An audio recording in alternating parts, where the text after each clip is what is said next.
Hello, my name is Tova Gaisin, and I'm going to tell you a true story that happened decades ago.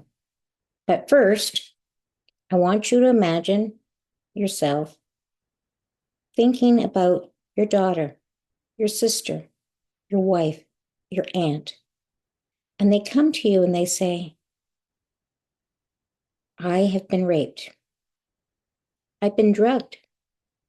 I've been sexually abused, and I've been stalked. Help me. Would you believe them? Or would you say, you were asking for it?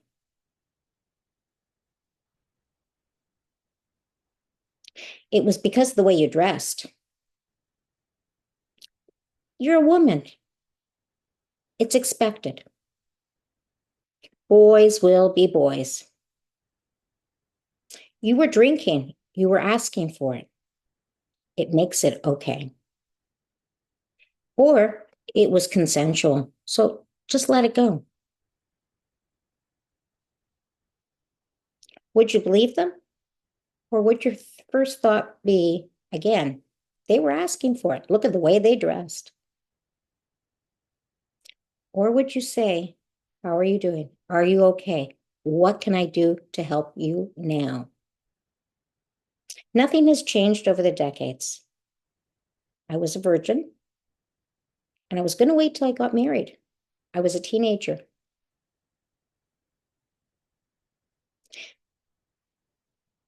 Boys in high school grabbed my breasts. They touched me. They reached out to me in ways that was not right. They didn't have my permission, but they felt it's okay. They can do whatever they want. I said no, and it meant nothing. No was yes. It was like going to a stop sign. I see it every day. People just drive right through. They don't pause. They don't stop. So today, stop and think about how you can help others. I was supposed to go to a wedding in Montreal.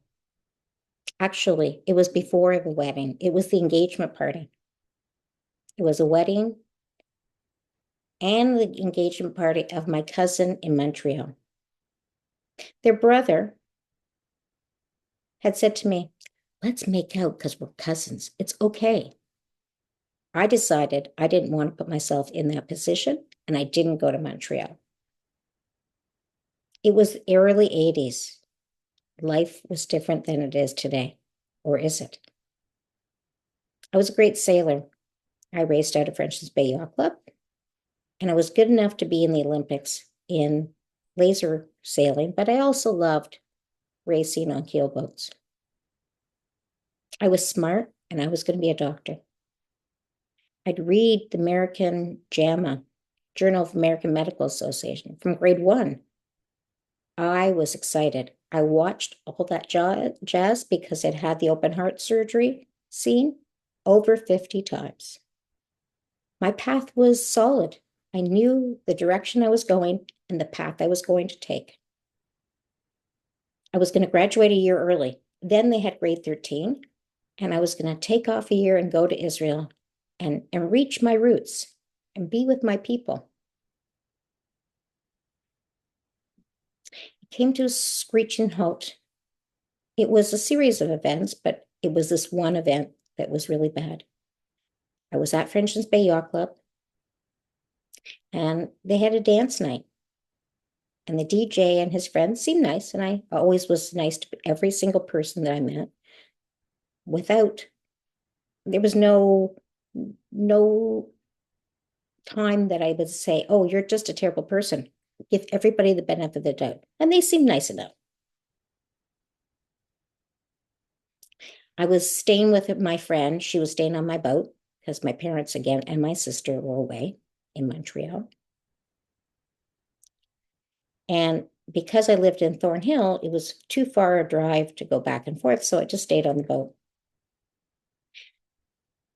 These two guys, the DJ and his friend, had never been sailing before. They didn't even go on a boat. So my friend said, yeah, let's take them out. Let's show them how sailing is fun. It's a great sport. It's really special. It was late. It was at nighttime. And I do remember there was a full moon that night. At the club, I was always allowed to drink. It didn't matter how old I was. I wasn't even 18. I wasn't legal to drink. And usually I was pretty good, but they said, we'll bring some rum and Coke. And I have to tell you, rum and Coke was never my favorite, but I thought I'll be nice. I'll have a drink.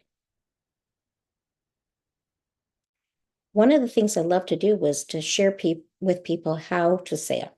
It was my passion. I loved it. It made me happy. It made me the wind, or the calmness, the sails, and just the water on the boat. So I thought, okay, I'll take them out on the boat. It was fine. They came out in the boat and they made us drinks. We were at the dock. We hadn't gone out yet in the sailboat. It was a 27-foot boat. So we had a downstairs with a kitchen, bathroom, called a head galley. And he went down with his friend and made us drinks. And a lot of the rest of the night are blanks for me.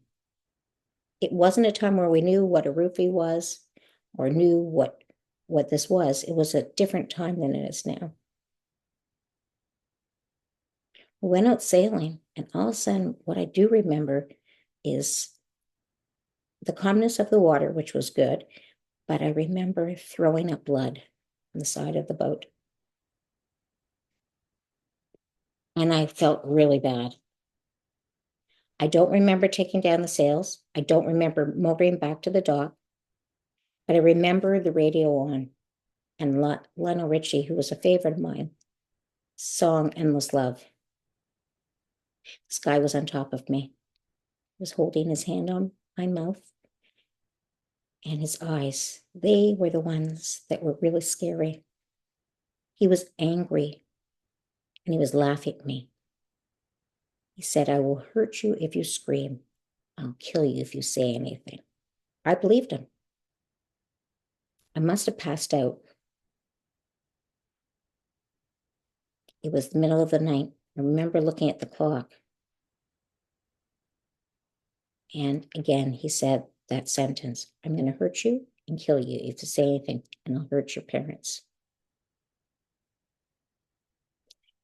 The next morning, I couldn't get out of there fast enough. I told my friend that had been on the boat, and she basically said, nothing happened. You're making it up. But it didn't stop there. For 18 months, if I was sick at home, he'd be in my house. I locked the door. I don't even know how he got in. If I was at school, all of a sudden he'd appear. I don't know how he did it. Looking back, the technology is different than it was before. Me Too came out, and I tried to find who he was and how I could reach out and tell the police, because I never told the police. I did tell teachers. Again, they gave me a really bad story. This past year was the end of November, early December, and I figured out how to find this guy, because his best friend was the one that saved me. I Googled his best friend. I knew he was at Dumbarton High School, and I went through the entire list of all the graduates. Then I found a name that was sort of similar, and that took me on the path of reaching out. I went to the police soon after, and I made my report. Now, this is going back many, many decades. My hopes and my dreams for my life has not been fulfilled. I never became a doctor. I never followed my path. I always felt like a victim. He got off scot-free. I became sick. I had cancer 6 times. And I know my health issues are because I kept this all in. I couldn't talk to my parents, couldn't talk to my sister. She was way too young at the time. And I was afraid that he was going to follow me. After I finally told his friend, we were going sailing and I was late on purpose for a race.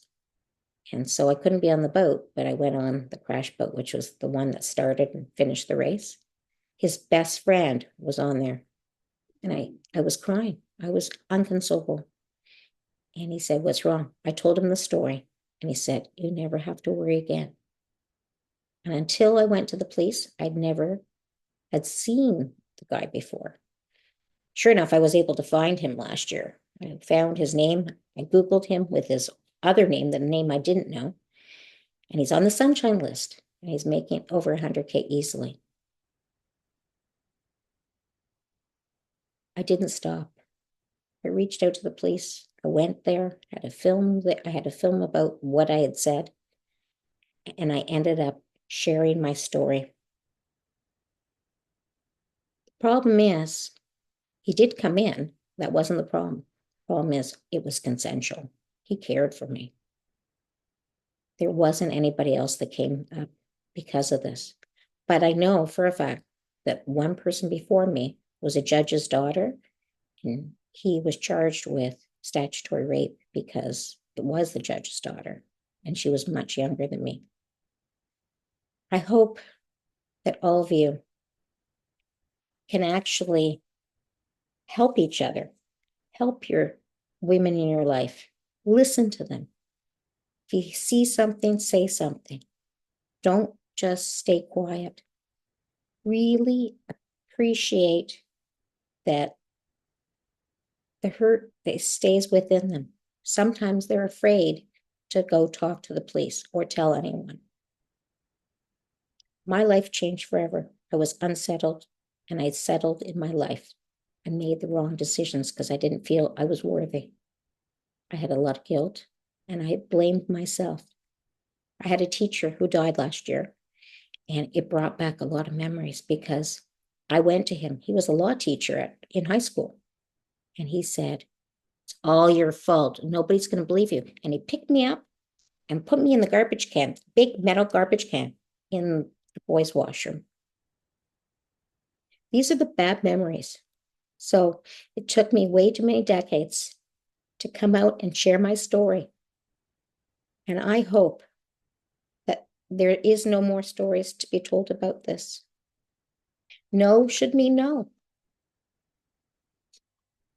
I always believed in fairy tales. I wanted to be Cinderella. I wanted to be the princess. But in my story, the villain got to have the effect happily ever after. I've been helping others in the community not to be afraid, to go to the police, but to be proactive so it never happens to them. Don't let others give you a drink. Don't let others take advantage of you. I want to help women who've been the victim of sexual abuse or rape or stalking. I want them to be whole again. But more importantly, I don't want any woman, any girl to ever go through what I did. If you see something, say something. Thank you. My name is Tova Gaisin.